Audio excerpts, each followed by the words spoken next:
Hello and welcome to another free code session. My name is Jason Bach and I'm going to keep trying to fix bugs with this. So this is this test that was actually generating code but never compiling it, and we're finding a whole bunch of errors and warnings. So the first set I'm going to go through is here. So there's only one error right now, but I want to also fix the warnings and get those addressed. So let's see if we can at least get the error done. So I know I'm generating base somewhere. It's just a matter of trying to figure out where I'm actually doing it. I thought it'd be easier than this. I thought it would be easier than this. Extensions. What is, these are tests. I don't want tests. Right? Wait. Did you only do current? Oh. Okay. Let's get up to rocks to make that our current project. I don't know what it considers to be current project if you're just like in the thing. So we have here, you have parameters length. This is from the constructor. So this is interesting. We're just saying the name. And in a constructor, you can't have outs or refs or anything like that. You can have params, but here we're just saying name. That gets rid of all of that. Okay, so mock indexer builder. The indexer, here we get the parameters, and the parameters are what we pass into the indexer. And we do say here, if it's in, then we put in a direction and then the name of it. Okay. So that's that. I think that would be okay. Here we're saying for a mock method value builder that we're passing in the target dot and the method name and then pass parameters. Here we get ref out in this. Oh, here we actually, well, this is interesting. Why did I think you actually need params here? I also need to have a test here. And a test to make sure that I am doing the right thing with, and I want the test both as a test and an integration test to make sure that the right thing is being used. Okay, so the mock method void and value builders are, I believe, wrong. This is just that, okay. Properties don't have values, or I should say, stuff coming in. Makes, yeah, we never care about calling bases or anything like that, so that would never show up there. Yeah, so I think it's just this one and, oh wait a minute, not that one. This one and that one. Okay, so let's actually create a test that will, excuse me, verify that we're doing the right thing with methods that are virtual so that we actually call the base method correctly. So virtuals with implementation generator test. We never actually did a params here. Yeah. So what we want is probably something that, oh, that's right. We don't need to. Okay, so we want a test. This is public static async task generate for method with params returns void async. Okay, and so we're going to grab this and that and that. lots of code, but there's not a lot of tests in these classes. They just get really long because of this. So we want to have a public class void method with params. Okay, so we want to say here public virtual void call me params string values, which does nothing. Okay, and so now we want to call this with that. Okay, now what's going to be in here, we want to do that little trick where we don't really know what's going to come in here, but we'll eventually get that. Okay, so this should be void method with params that create. Let's see what happens.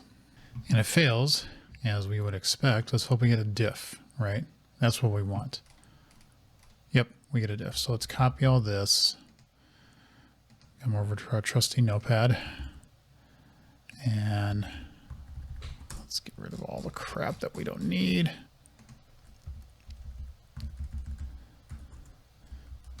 All of that. Let's reprice a plus with nothing. Okay. So what are we seeing here? We are seeing equals get hash code to string call me. We want this to not have this there. Okay. So let's grab all this. And let's make you at that. Okay. And I believe we just need one there. What we want this to be is not have a params there. Okay. So having the params in the calls here, that's okay. I'm fine with that. I just don't want it in the spot that's going to cause an error.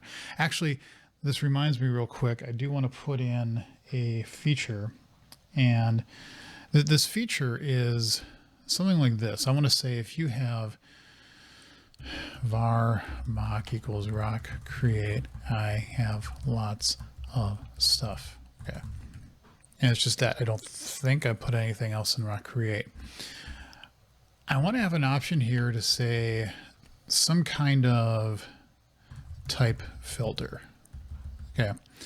Where the type filter, you have like a public abstract class, or I don't know, maybe it's an interface that has a mock filter, and you have a public abstract bool should include, and then you get like a constructor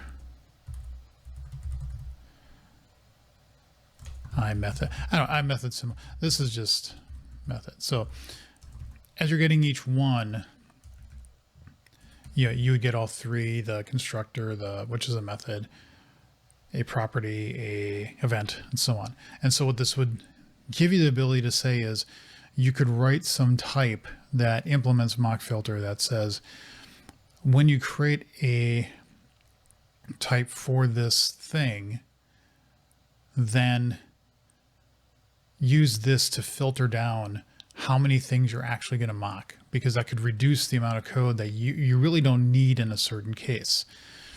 It's an idea. I literally just thought of this sometime randomly yesterday. And then of course this starts getting, I think there is, if I remember right, if I go look for rock.create, I thought, no, I didn't. Okay. I thought I had actually done something. Maybe that's another idea that I have somewhere, but I thought I had somewhere to say, yeah, that's right. I do have somewhere in my issues, and allow overrides to be configurable. Well, okay. So I already had thought about this. Make virtuals be override.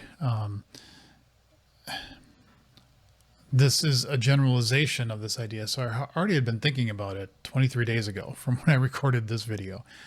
But this, I think, generalizes it. So it's not just make virtuals do not override. There would be something that you have this filter type that you could say, I want to be able to, and maybe I do something where there's like a composition of filters where you can pipeline them together if you want to. But then the thing is, when you create the actual code for the mock, when you give that back, because you might have somewhere else in the code where you might say like var m2 is equal to rock.create, I have lots of stuff, but then you leave it like that. And now you're saying, well, I want to have everything. And so when I say .instance on it, I have to actually get the one that is based off of some key, where the key is the filter, and maybe I have a null, inclusive filter, which basically just always gives you everything. So you always go through the filter. I don't. Obviously, this is already here, so I have to change this to basically say. But then I may also want to have something in the future which says, oh, by the way, do this with mocks, or do this, and then do I want to have that as a generic value, or do I want to have that as a generic value? I could also use it as like a static, because it doesn't have any state. I don't need an object. I could just say, well, you implement some interface that has a static abstract member on it, and you have to implement it. Well, why have any instance on it at all? It doesn't have any instance state with it. So I don't know. Thoughts, random thoughts. Okay. So back to the reality at hand. Now this should fail, but it should fail because we are not actually doing the right thing. And hopefully this will now fail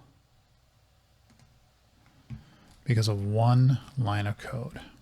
If I scroll all the way down, the mouse is grinding, and there, yes. And that is the one thing that is wrong. Okay, let's also do this real quick for a method that returns something.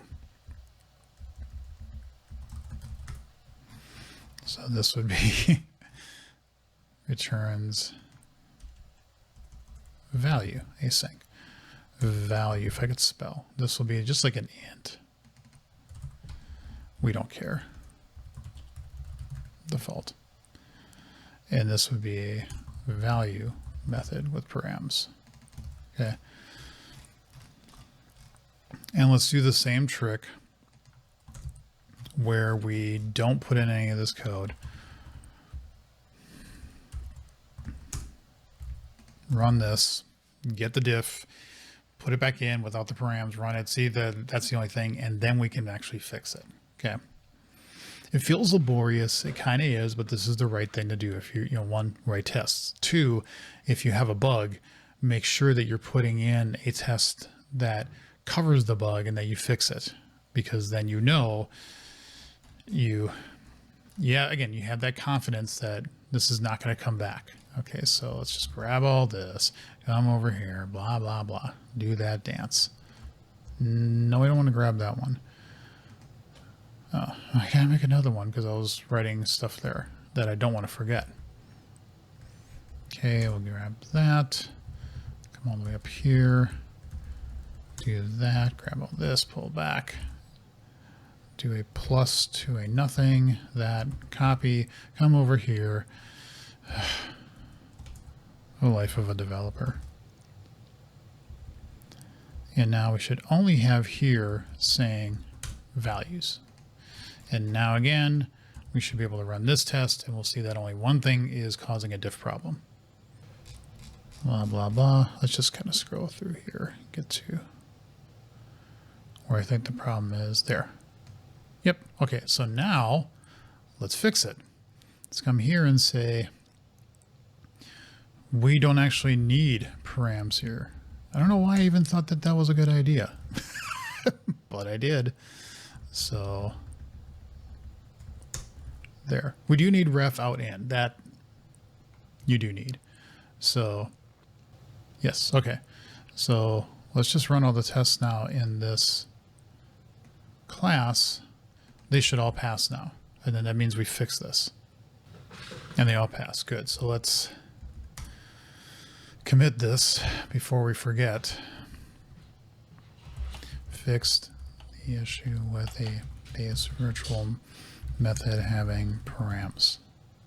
There. Okay, so that's cool. We got that fixed. So let's close that out. No. So this is now fixed. Let's actually, because I want to have like, I should really have a change locked. Fixed. Changed. Fixed. This is an error. Okay, so we no longer have that. Now we have warnings.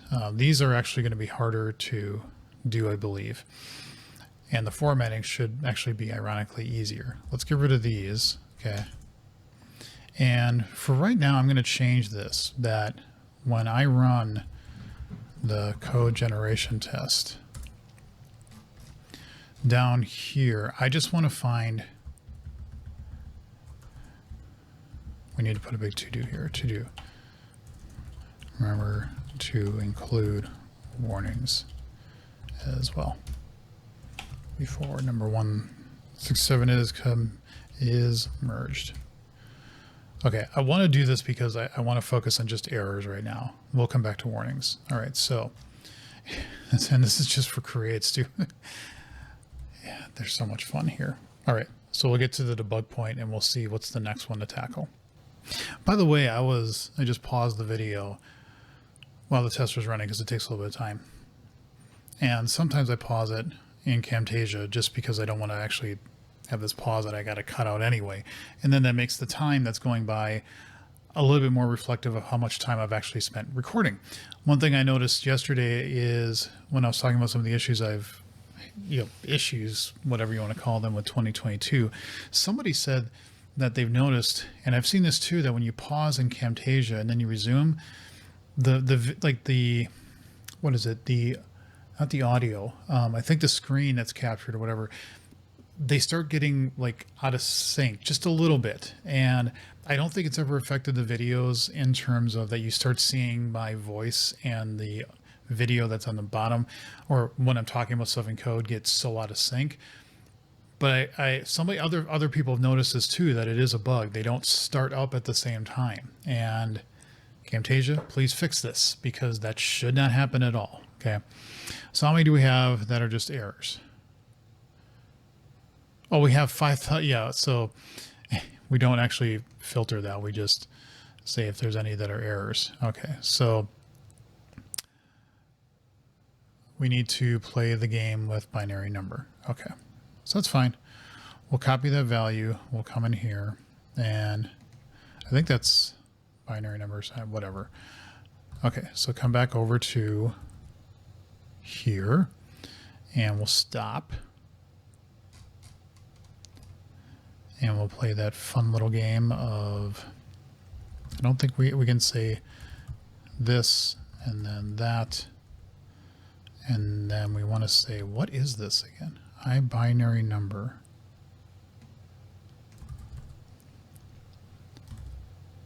No. Where are you actually coming from? Okay. Well, we don't know.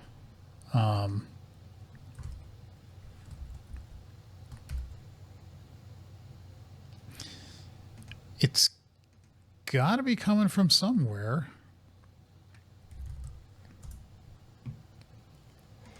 IBinaryNumber.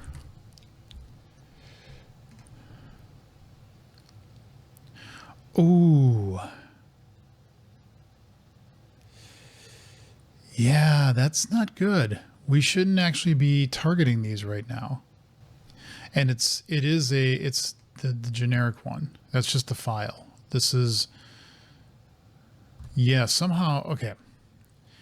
We have to address these eventually, but we should not be seeing these right now. That's something that actually was in the back of my mind when I started seeing these IBinaryNumber stuff. That should not happen.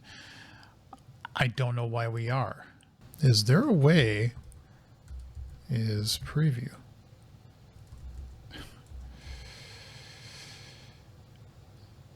Oh God. This is a tricky problem.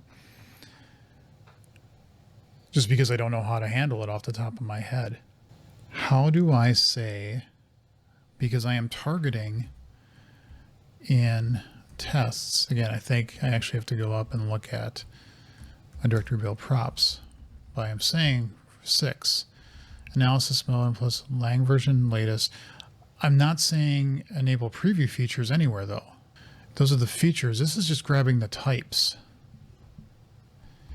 Is there something on this that tells me that, like if I said system dot numerics dot I, yeah, it doesn't even see it here, which makes sense. And somewhere up in here, we're getting all the assemblies for the target types, and then is a valid target. This is where I actually try to see, could you actually get any information from that type? This may be where I go on a bike ride and come back to this later, because I don't know offhand how these, well, they're coming through. More specifically, I don't know how to stop them. And that's a problem. I don't want to say it here. I wonder if, let's try this. Is there like a way to say the type is a preview type? Get runtime properties? Well, that's, yeah, that's actually, huh.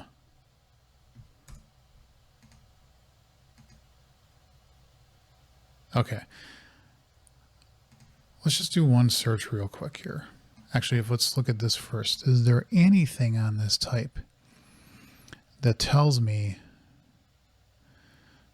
that this shouldn't show up? I could say enable preview features true. Wait a minute. Okay, what I did is I just realized I've been working in preview, which isn't wrong. In fact, I have to do that when I get back to C# 11 features, but this is just C# 10. This is .NET 6. So maybe the right thing to do is just run this in 2022 normal. I don't know if this is going to help or not, but then let's see how many of these we're getting, because we really shouldn't be able to handle something that's a C# 11 preview feature right now. So even though it's failing, that's okay. This isn't targeting that. So, okay, let's try run this test. Let's see how many errors we get. Well, that didn't really help, because we're still seeing these here. I don't know if this is the majority of problems that we're seeing here. Some of these may actually still be things like IBinaryNumber, iNumber of object. I have the feeling that those are C# 11 features. And one of the things, I'm going to go on a bike right now, then I'll probably eat lunch. But then after that, I think one of the things I want to do is, this is interesting, like indented text writer. I think there are things I can pull out of this and still work on things that are legitimate bugs that I haven't fixed just yet. But I also want this to say, I really shouldn't be seeing types that are of a preview in .NET 6. That, you know, they shouldn't show up in the list, or I should have some way to filter them out. And so maybe show like a very simple thing to say, look at my get assembly, and then say, because it's actually, I think it's coming from when I say it's a valid target. Like if I say self here, I don't know if there's any way to say on this, because it doesn't look like on the actual type itself that there's anything on here that tells you that this is a preview feature in any way, shape, or form. So how do you know that from a reflection standpoint, that something is a preview or not? That may require me to do some discording and talking to some people and finding out, this is what I get. I don't want these things showing up. And why is my own reason, but I don't want these to actually come through. So how do I actually prevent them from being something that would show up in this test? Because we can grab that from a reflection standpoint. This is valid target, and then just put these in here, and then they would never show up. So a problem to think about: bike ride, lunch, and then I will come back and see how I will handle this. I will imagine, like I said, I imagine that some of them that were in the list there that I just showed are potentially things that would be in this current version proper, and I do need to address them. So thank you all for watching. Leave comments and questions below. See you in the next episode.